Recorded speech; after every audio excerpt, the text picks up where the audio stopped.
guerrilla warfare. That's right. That's what he was saying. So I'm going to go over to Mr. King Kevin. Tell me a little bit about Toussaint Louverture, and what was his effect for the Americas, more importantly Haiti, and of course the world. Awesome. Oh, let me get out of the camera's way. I'm sorry. Toussaint meant to me, he was like the greatest hero ever that I learned about. I remember I first read about him when I was in my junior year in high school, and they only had like 2 sentences about him in the high school book, and I couldn't believe it. Like that's it. This guy just, you know, defeated the French and one of the greatest military generals, supposedly Napoleon Bonaparte, and that's all they have is 2 sentences about him. So that really ignited a fire in me to want to learn more about him. So slowly but surely I began reading and acquiring information. Then I began to learn the greatness of a man that shares the same bloodline as I do. So I was very proud to learn about Toussaint, but just not about him, but going further back into reaching to Africa. Because in actuality, I talk about this in my book, The Courage to Believe. The first chapter of my book is called The Royal Bloodline, and it has a lot to do with Toussaint, but mainly about my family in Haiti. And what I learned was that his grandparents were, you know, royalty in the Dahomey. They call it Araba. Kingdom of Araba was really the Dahomey. Today is called Benin in the western part of Africa. So Toussaint knew about his family background, you know, and that's something that is very important for a young man or woman to learn. Who are they? Where are they from? You know, because it gives you a sense of identity. So by reading about him and his history and him knowing about his history, it made me want to just continue learning more about my people.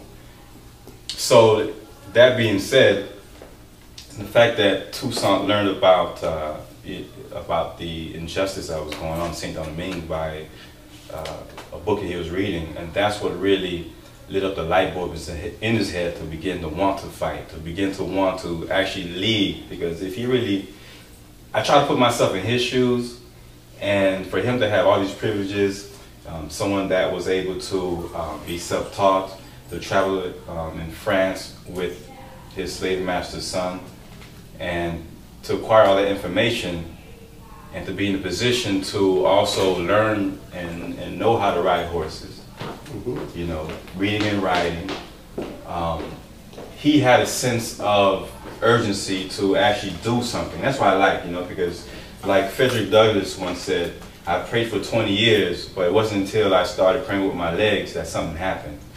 And so he knew he had to do something because his people were being enslaved, they were being castrated, executed, and all that. So he had to get up and do something. And that's how it motivated me to want to do something, to become a mentor, to become an author, to teach history.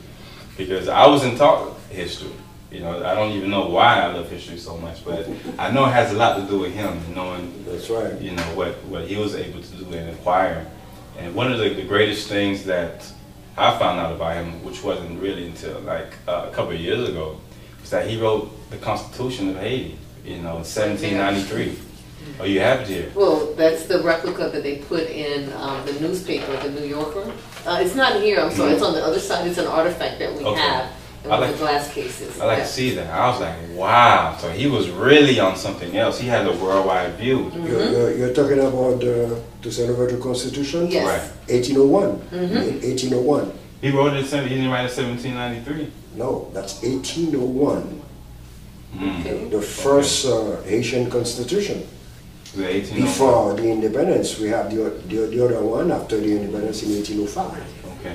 The Toussaint Louverture Constitution is 1801. 1801. Okay. I think it says that on the thing. Go ahead, I'm sorry. That's a teacher. I'm sorry. It says that 1801. My apologies, I must have the dates mixed up. However, the fact that he wrote the Constitution, it to me, I was like, wow. You know, black man was able to do that under those kind of circumstances. So it made me want to not just write a book, but to share knowledge, you know, because if you tap into the higher consciousness within you, then you can accomplish anything you want to do, and that's exactly what Toussaint did. So he was, you know, an underdog. As you all know, he grew up very small, but he ended up being very strong and intelligent. So me growing up a very small young man, you know, I imagine myself as Toussaint becoming a hero to my people. So, let me add something about the Toussaint Louverture army. When the army of Toussaint Louverture stopped the French army, the army of Napoleon Bonaparte, the French army had in mind to come to Louisiana here. Toussaint Louverture stopped the French army. And according to a lot of American historians, Toussaint Louverture helped a lot of American people keeping their independence. Let me read maybe 4 or 6 sentences from an American historian, what he said about Toussaint Louverture when Toussaint Louverture, the army of Toussaint Louverture, stopped the French army in Saint-Domingue. But before you go into that, I just gotta kind of get in there, and then I'm gonna let you do it. Yeah. So for Kevin, King Kevin, basically he was saying that he saw in Toussaint Louverture the royal bloodline. I thought that was very powerful because I always preach that. I always say, if you don't know who you are, you will not know where you're going. And then you said something that was really powerful. That you know, he prayed without. Frederick Douglass was like he prayed without moving his legs, and that's a big thing. I'm a Christian.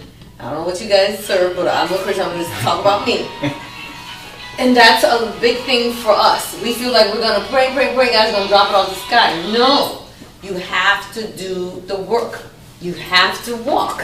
And if you don't walk, it says faith without works is dead, but I say faith without works is fake.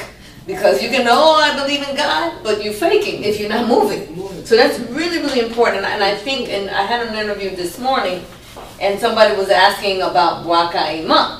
And I don't really know too much about it. I just know that Boukman was the one.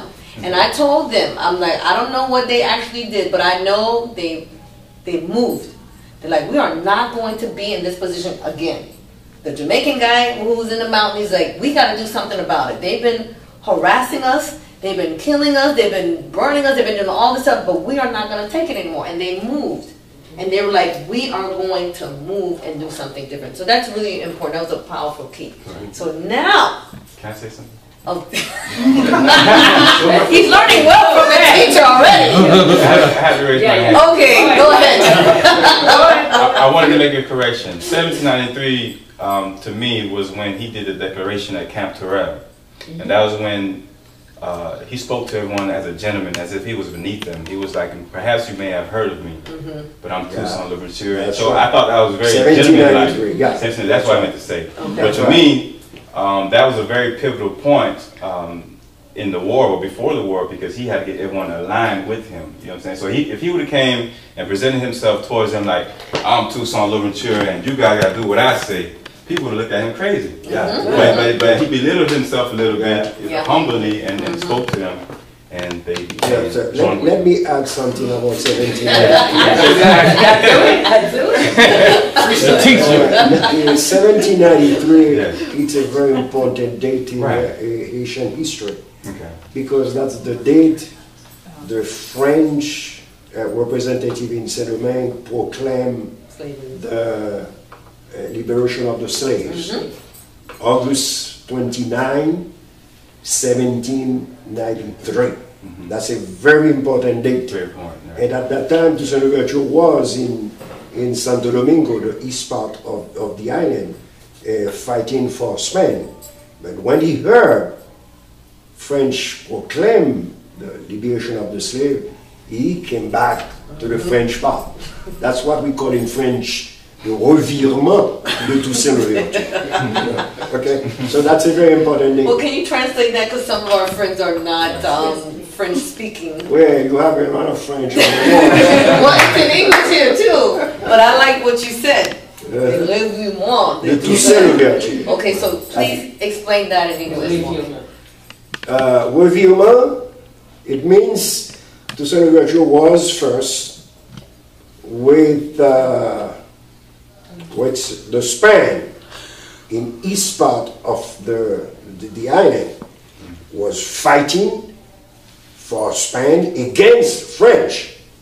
When the French government proclaimed the liberation of the slave in the west part, he came back to the west. That's what we call a revirement in French, a revirement to the I wanted to add something very important thing for the American people to know.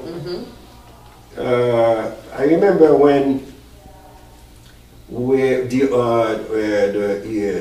inauguration of the Haitian monument in Savannah, so it was with us. Because if you go to Savannah, Georgia now, in Franklin Square, you will find a Haitian monument. According to the mayor, that's a very beautiful monument in Savannah, maybe the most beautiful. And I met with a lot of Americans, and they told me they never knew that Haitian came here in the United States in 1779 to fight. Besides the American patriot against the British, they didn't know that. But that's why I'm going to read these 4 sentences written by an American historian about Toussaint Louverture in the United States. He said, Napoleon Bonaparte turned his back on the dream of a Western empire and sold the Louisiana territory to the United States for $15 million. We were no longer in peril. We owe our safety to the intrepid black slave in Haiti, who handed out muskets to his people and whipped Napoleon's proudest army before it could get anywhere near the United States. So Napoleon had in mind to create the Western Empire because of Saint-Domingue, because of the army of Toussaint Louverture. This stopped the army, French army. Napoleon decided to sell Louisiana to the United States. So I remember a lot of other historians said, when we talk about Louisiana, we talk about American independence, we cannot forget Toussaint Louverture, because he helped the American people a lot when he stopped the French army in Saint-Domingue. Because the army, they had in mind to come to Louisiana here in the United States. So Toussaint Louverture stopped them in 1802. It's a very important. That's Catherine Sherman, the American historian, who wrote that in 1954. And the name of the title of his book, of her book, The Slave Who Freed Haiti, the story of Toussaint Louverture. Okay. That's awesome. I mean, for me, yes, keep it up. That was wonderful. For me, I just feel that it's like, it seemed like I'm doing a double take, because I said all this stuff earlier today on the radio with my Kringlish. And they were calling in like, she's wonderful, she's this, she's that, but I'm like, to get the point across, these 2 gentlemen, they said what was really important, what they just said here, was that King Kevin, he was saying that when he was in school, they only had 2 sentences about Toussaint Louverture. When I was in school, they didn't even have a sentence. They just said, yes, you know, the French got stopped by the slave insurgents, and they never even put Haiti. They didn't even put anything. I didn't know it was Haiti until I went to college.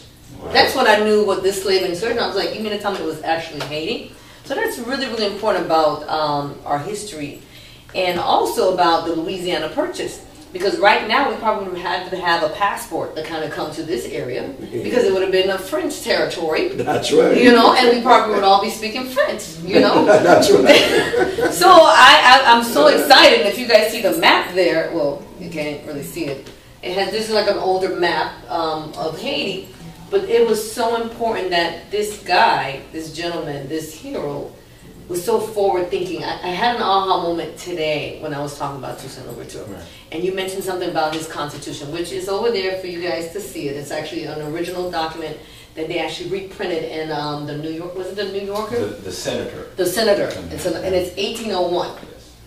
And I was like, my aha moment, like, for someone to have such a forward thinking, to be thinking about us, and we weren't even here. He was thinking about us to create. When you read that Constitution, the only thing I didn't like that he said he was going to be governor for life. I was like, okay, I don't know about that. But so I kind of understand where the dictatorship came in years after that. But I was just like, for to be such a forward-thinking person, this individual, like you said, that quote, he was not God, but he was not more than a man. That is a powerful statement, because this individual really was forward thinking, and I think for his forward thinking, it inspired us and empowered us to do better and to do more. So that was really great, you guys. So you said you had something to say, or that was? I already did. Okay, good. So now with this type of, well, we're gonna get back to you, because you said he had 12 distinctions of Toussaint Louverture. You gave us one. So can you give us two more of what Toussaint Louverture, the main two, because you gave us one, and I love that, because he was a strategist. Okay. Everything in life is strategy. Okay. So what is the other two? According to Aimé Césaire, the author of Toussaint Louverture, remember I told you it's a classic text. It goes in Haitian. You can use it everywhere if you want to talk about Toussaint Louverture. And he said, Aimé Césaire from Martinique, he said Toussaint Louverture bring something new in political science. And what it means, he said, now we talk about the Commonwealth, Britannic Commonwealth,